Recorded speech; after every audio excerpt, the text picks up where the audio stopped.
Welcome back. We're still talking to Fiona. Let's talk about the border house, which is apparently this building. Can you tell me something about the border house? That's one of my favorite topics, darling. What precisely do you want to know? More choices. What made you decide to run a boarding house? That's a long story. One of the reasons Mickey and I got together was that we shared a passion for the classic English country inns. You know, quaint, weathered buildings, funny old ladies, and oddly suggestive names like the Lazy Cock. So why come here to the big city? To America? We wanted to create a place with a similar atmosphere and hospitality here in Newport. Like a safe house for people like you and I to call home, if only for a short while. So we discussed different options for a few months, and then we decided we wanted to start a boarding house for young, penniless students and artists. You decided you wanted to do that here in Venice? We knew that Venice was the place for us long before we came here, but the hard part was finding a building cheap enough. And this building was available? Not at first. Like most of the buildings in Venice, this one used to be a factory, but when we first looked at it, a local company was planning to turn it into a bar and nightclub. It was so perfect for our purposes, though, that we appealed to the Venice Borough Council, and after outlining our plans, they gave us the go-ahead at a reduced price, provided we kept our promises regarding our tenants. What inspired the name Border House? That came quite naturally when we saw the place. It's on the border between two worlds, isn't it? Between Venice and the city itself. And at the same time, I also believe we're on the border between two more abstract worlds. Between art and spirit on the one hand, and science and technology on the other. That's very poetic, Fiona. Yes, I've practiced. I may be an inner-city girl, but I can philosophize and bullshit with the best of them. It's a very apt description, especially considering the storyline of this game. Do you and Mickey own the place together?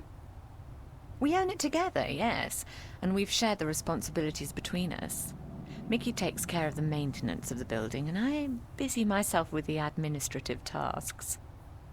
I also take care of the day-to-day management of our tenants, like deciding whether or not to let someone rent a room. And, of course, the unpleasant business of booting someone out. I thought you enjoyed that part.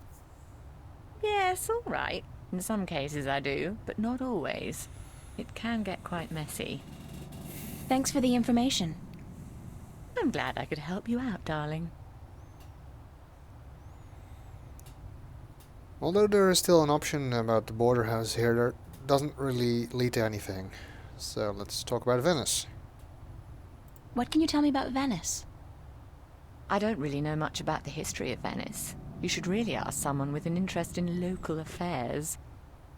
What I do know is that this whole neighborhood used to be an industrial area, and that about 100 years ago they converted most of the buildings into residences for students and the homeless.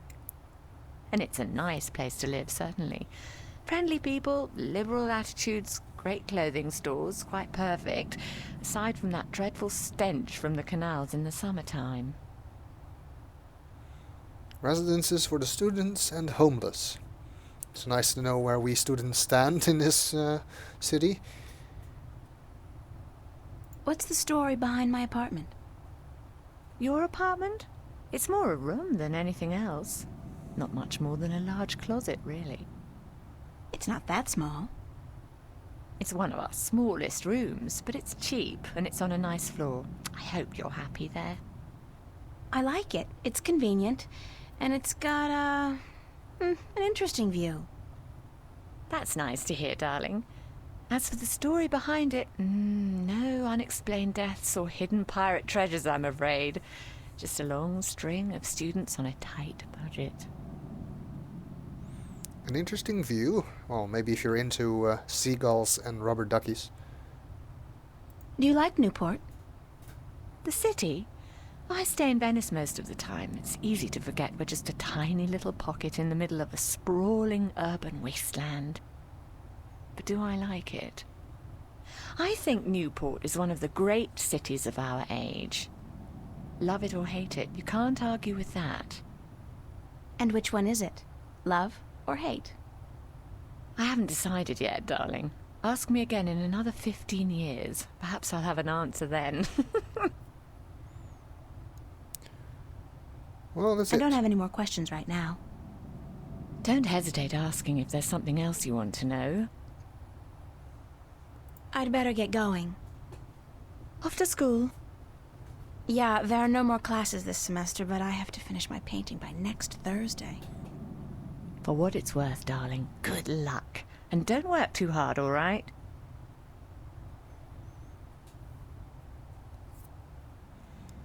Well, that was a long conversation, but it does add some color, which is always important in establishing a world like this. Nice mural. I love this mural, even though the motif is a little trite. I mean, fairy tale forests and magical dragons? Still, it's pretty. I wonder what happened to the artist. Probably making a bundle from cheesy fantasy calendars and book covers. I'm guessing that the artist was one of the students who stayed here, because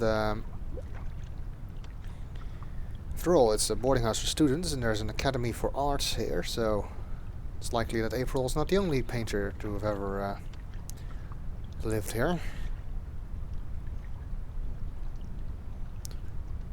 Thingy.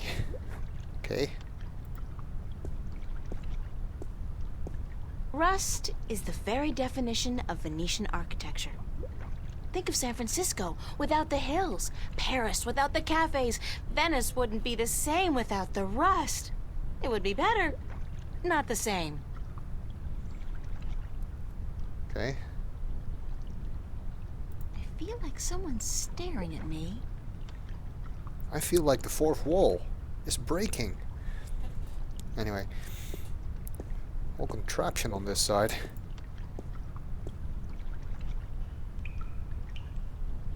It's the kind of contraption you really only see in adventure games. What a mystifying contraption, and completely absurd. What are all these valves and wheels and thingamajigs for? What grand purpose does it all serve? Mystifying. It's a rusty old wheel. I'd imagine it turns the water on and off. The water tank's full. With what? With mud, apparently. It doesn't really look like water. I guess that's a pressure gauge. It's at 100. That's percent, I guess. 100% pressure? Pressure gauges aren't usually in percent, but anyway. A clamp. That's probably Mickey's handiwork. She's the tool gal around these here parts. I wonder why she put the clamp there, though. Well, clamps can be useful things to have, so I'll try and take that with us. Oh. It seems the clamp served a purpose after all. What a surprise. Okay, so it seems that we have to turn the water off if we want to take that clamp with us. It won't budge. The pressure's probably too high. Mystifying.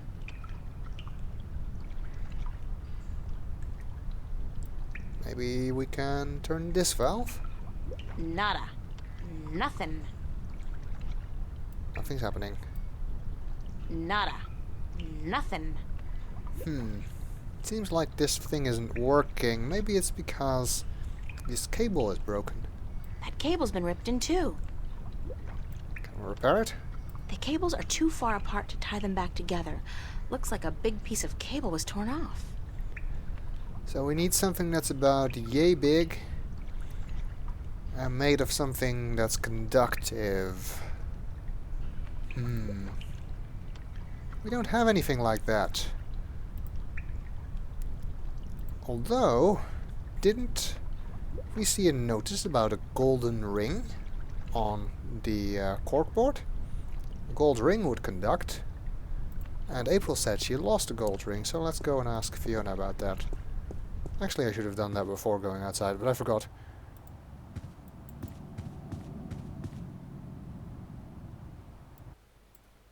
No. I'll guess I'll do that in the next video. See you next time.